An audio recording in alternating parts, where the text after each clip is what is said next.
Okay, so let me begin with a short story. When I was starting to learn programming, I bought this huge book by Bjarne Stroustrup titled "The C++ Programming Language," and it started with this quote: "Programming is understanding." I don't remember that much from that book, but that quote stayed with me, and I honestly I think it's the best part of this book anyway.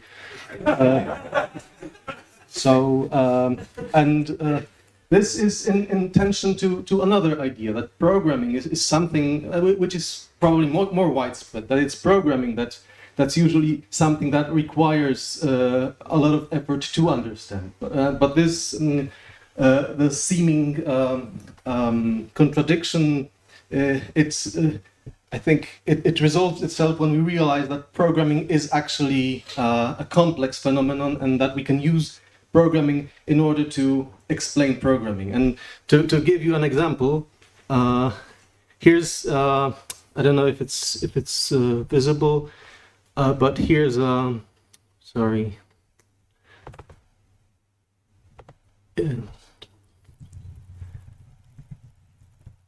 Here's a riddle that I sometimes ask people. So there's this definition which consists only of 4 symbols, and I guess that you are the sort of an audience which might know the answer to this riddle. But when I explain each part of this definition by giving examples and ask the audience, they usually don't know how to resolve it.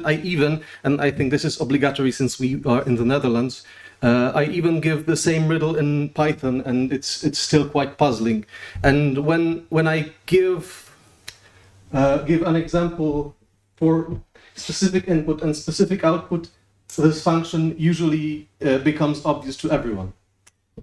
I have some more examples in my actual code base. So you can see there are some combinatoric functions here, and each of them is accompanied by some examples. So, for example, a function insertions takes an element in the list and returns a list of all insertions of the element to the list. Yeah. So, and actually reading this definition is hard, and it takes a lot of effort. While reading an example is usually simple, and it gives us all that we want to have. But unfortunately, this doesn't always work. So there was a period in my life where I was spending unhealthy amount of time answering questions on Quora. This is no longer so since my daughter was born. So here's a question: what are the pros and cons on functional programming compared to imperative programming? And I took Peter Norvik's A* search algorithm written in Common Lisp in imperative style and compared it against my own version written in Scheme. But I did give an example at the end, which looked like this, and it's an example taken from Wikipedia, so it had an accompanying picture. But if we look at the picture and at the code, we see that they aren't very similar to each other.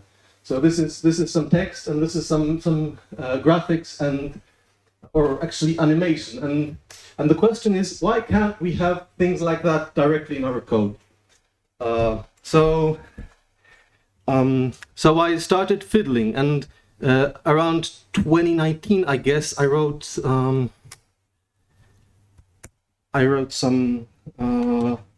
some experimental editor which didn't use textual representation of Lisp, but which rather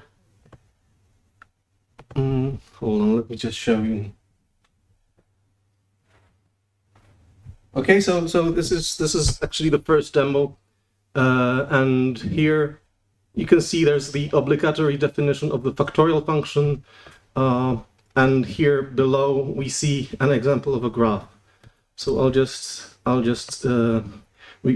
now I pressed the right mouse button, and it from something like this, and it turned into something like this. And this is something, well, it isn't very well polished, but it works. If I remove this node from here, Sorry, I meant to remove it, not to resize it. Yeah, so now we can see that the graph has changed. But actually, honestly, as I said, this prototype was written in Dr. Racket. I once tried running it on my friend's Raspberry Pi, and it worked really, really slowly. So I decided to try using some other environment. And it so happened that I broke my laptop at the time, and I only had my phone. And I figured out how to write code on the phone. There's this Termax application, which is a terminal emulator for Android, which lets you open things like Emacs and which lets you compile Java, so you can write Android applications in Android. So I wrote another. Let me just share with my phone screen. Can I ask you to hold? Yeah.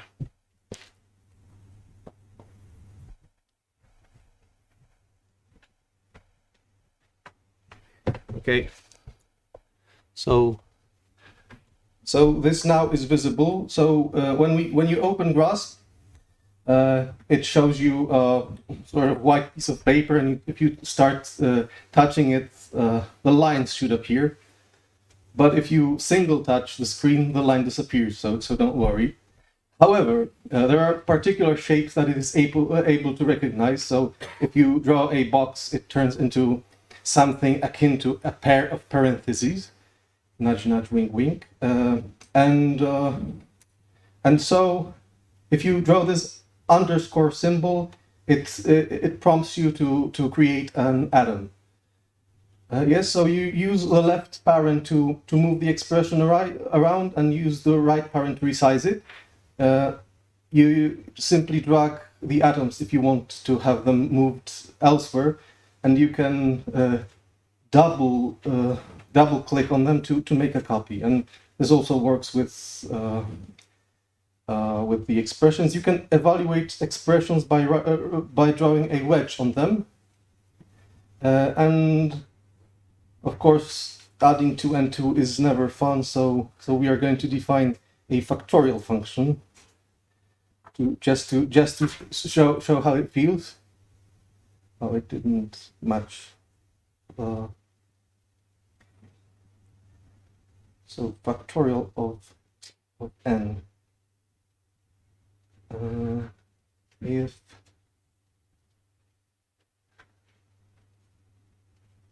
is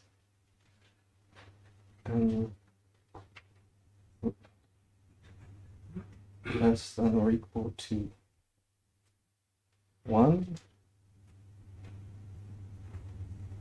and return 1. Otherwise, return a product of n and factorial of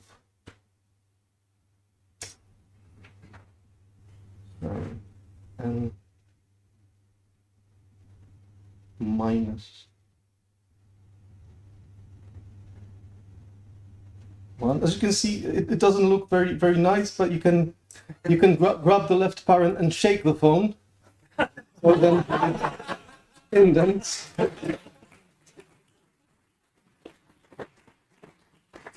And so now we evaluate the definition and compute factorial of 6, which is 720 as expected. Now we compute the factorial of 720.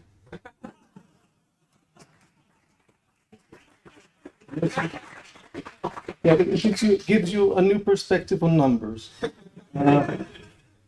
Another cool thing is that you can draw a horizontal line to split screen vertically and a vertical line to split screen horizontally. You can discard these splits. Actually, another cool thing is that you can use up to 10 fingers to perform some action. In case you ever needed that. So I wrote this prototype. I even gave a demo at Scheme Workshops back in 2021. But during the demo, I realized one very sorry fact, because this thing here is operational. You can do a lot of, if you are just editing as expressions, it should probably be sufficient, but it doesn't support things like strings or comments or anything like that. And the most sorry fact, I mean, it is good enough to create a slide which explains what are the problems with it. So that's a good example of applicability. So it was written in Java, and it's not that I'm a Java hater, but I realized that at no point, if it's written in Java, I will be able to use it to edit itself. So I and after also because it beneath it uses Kava scheme interpreter to evaluate these expressions. I didn't write the evaluator. I took it from the shelf, so to speak. So it's written in Java. It only runs on Android, which, well, it wasn't a problem at that point because I didn't have a laptop. But once I got my laptop, it became more problematic.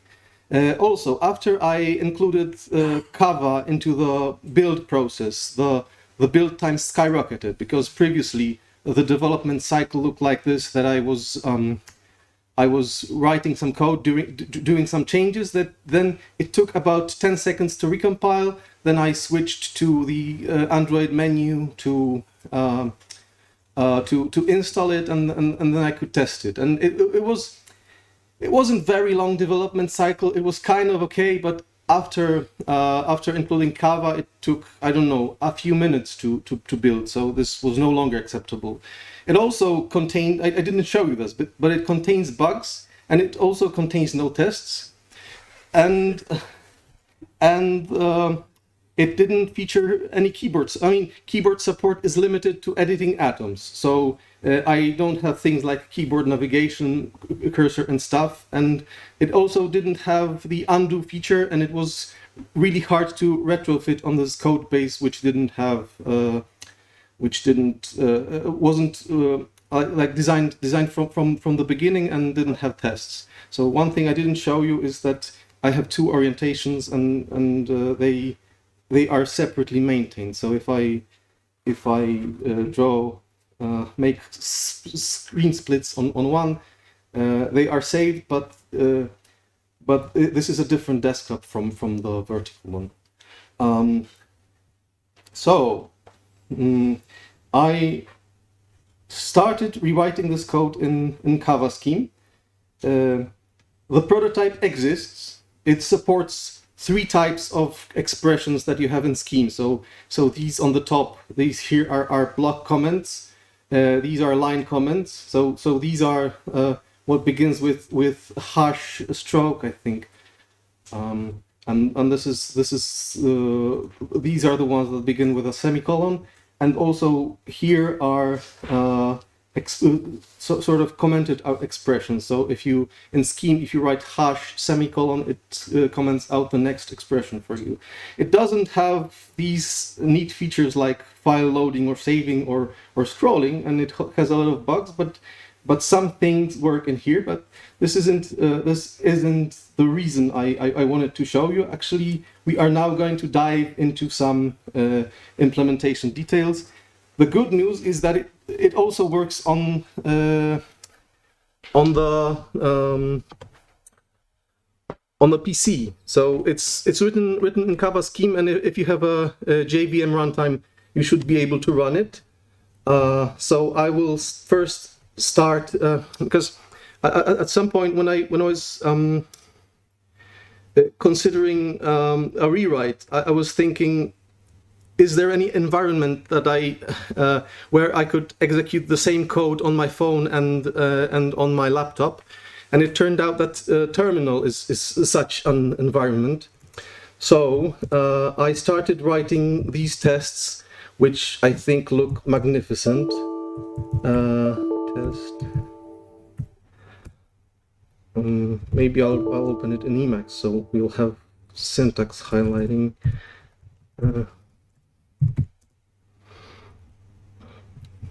Okay, so this is what tests look like. I how to say it.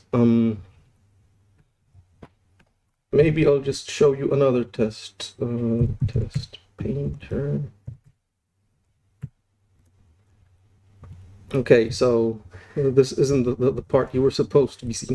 So for example, I came up with this abstraction of painter, which lets me let's see that the Unicode is sort of okay. So I came up with the abstraction of painter, which allowed me to render things either to the Android rendering backend or to strings. And so this allowed me to write tests which look like this.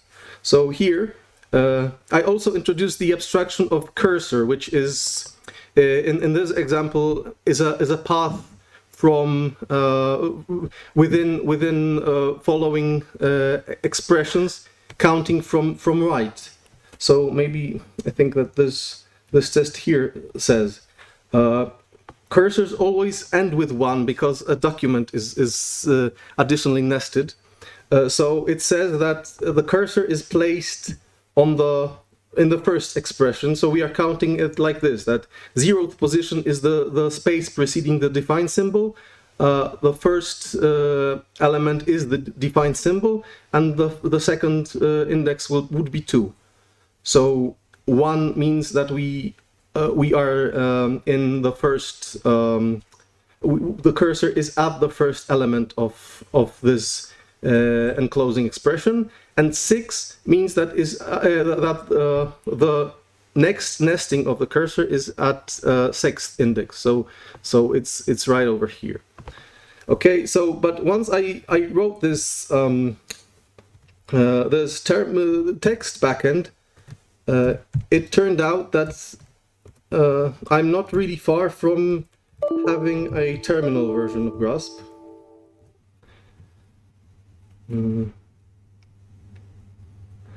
Yeah, so this is the exactly same code that was earlier on displayed on my phone. It is a bit crazy in that you have things like drag and drop. It also I went wild once, and it also lets me draw on top of it.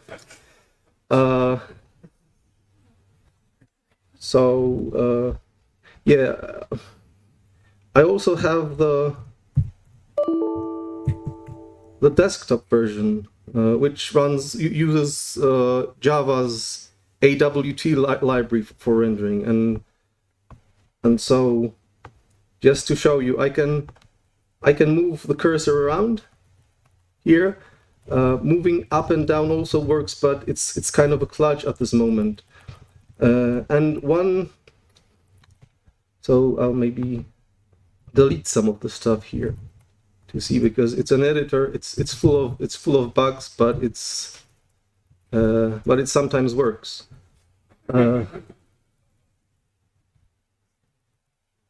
So for completeness, I will define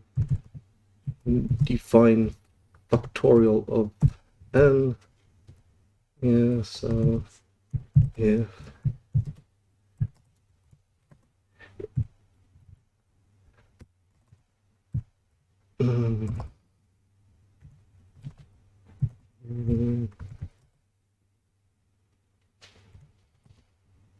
yes, and once defined, I can also drag and drop these expressions. I can resize them, and there's also the undo feature, which is cool, and I'm going to show you the code now.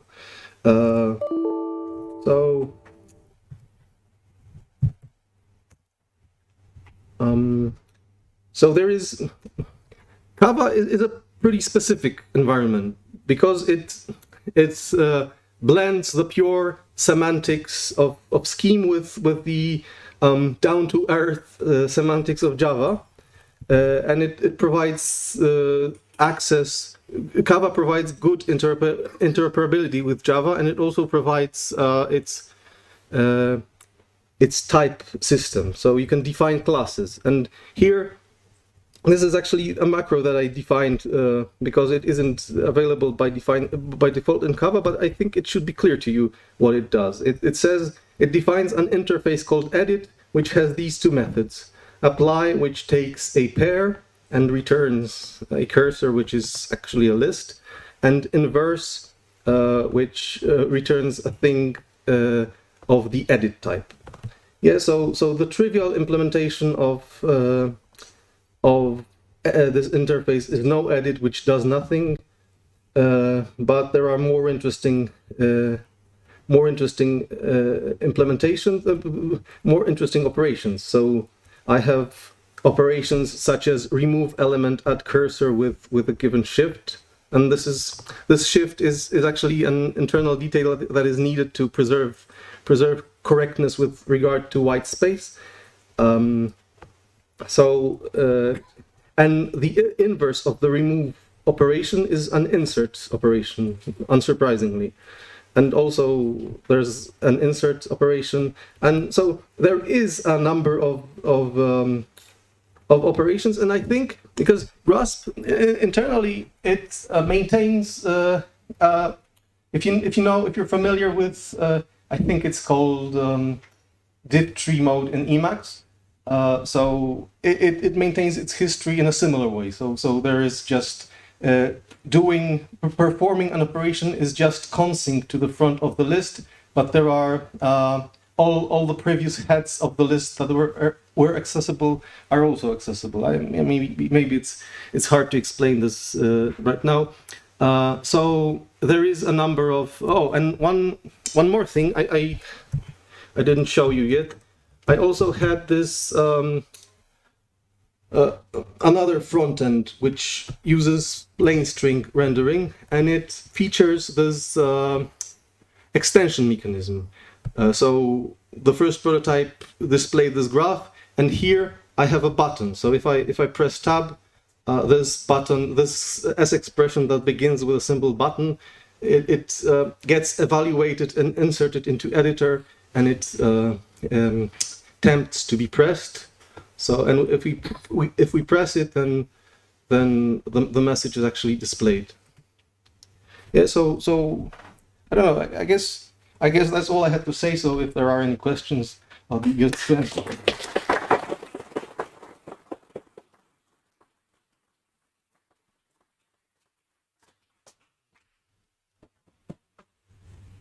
Yeah.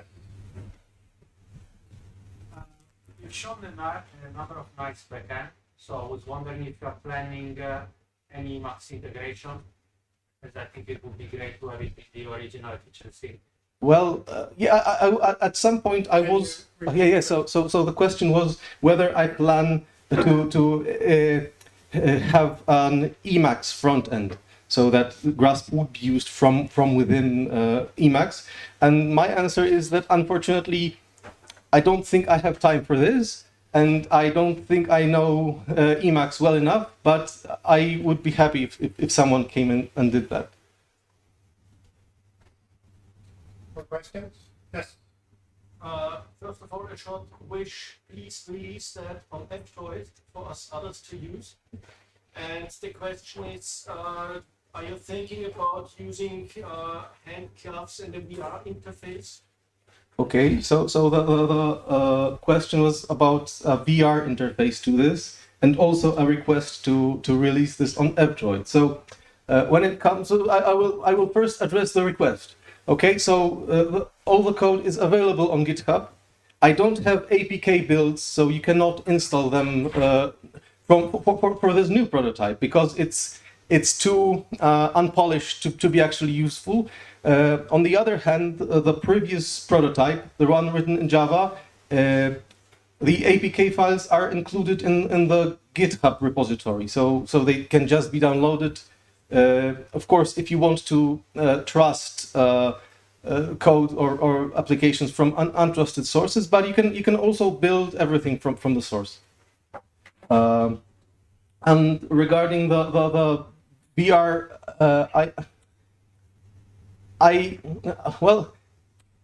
the problem, I usually work on this when I travel to work by train, because I have around 30 minutes, so I can write some code, and I don't imagine myself on train in a VR headset.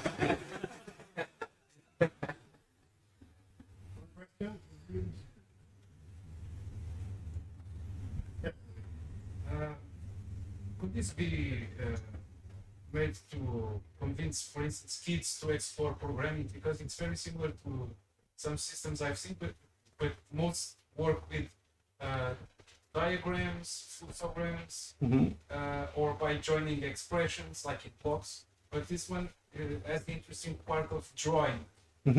So yeah, I mean, so this is probably something that I should have mentioned.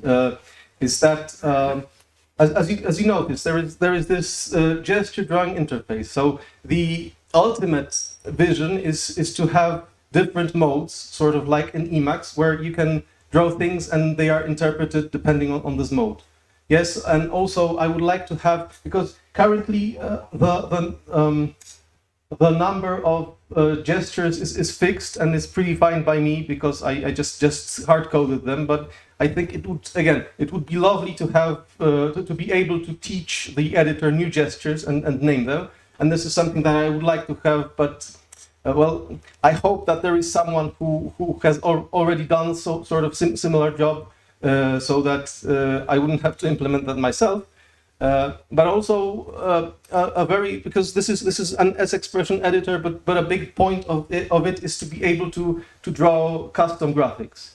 Yes, and yeah, I think that once it gets mature enough, it might be a good environment for kids to program. I actually had a part of my talk that I removed because I was afraid that it would be too long, where I wanted to compare it sort of to Scratch.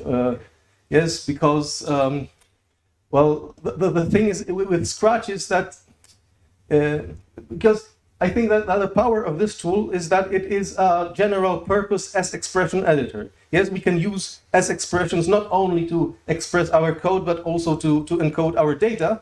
And I think that this is the part that Scratch is missing. So yeah, you probably couldn't. I mean, I don't know Scratch well enough, but I don't imagine it's possible to use it to create a DSL or anything like this. Time for one more question, I guess. Yes. So it's really cool that you had the visuals for actually inputting the S expressions. But let's say you wanted to refer back to the S expressions if you had like a syntax error or you had an error in some of the code, and then it can actually be referred back to the code somehow because it's so visual. Do you already support some form, or do you plan on supporting some form of like visual error? Yeah, I mean, I do plan it. Actually, again, one of the huge inspirations for this is Emacs and its ability to control X, control E. Yes, like in modes like Emacs Lisp interactions or Gazer in Scheme, or I think common Lispers have Sly and this other thing. So, and I was thinking that it would also be great to, once you evaluate like a definition, it could change a color. Yeah, and I think, for example, if a definition has been evaluated and if it's consistent with the thing that's in the interpreter, then it would be displayed as green. But for example, if you change it, it could be turned into something else. Yeah, something like this. But yeah. Okay, thank you very much. Thanks.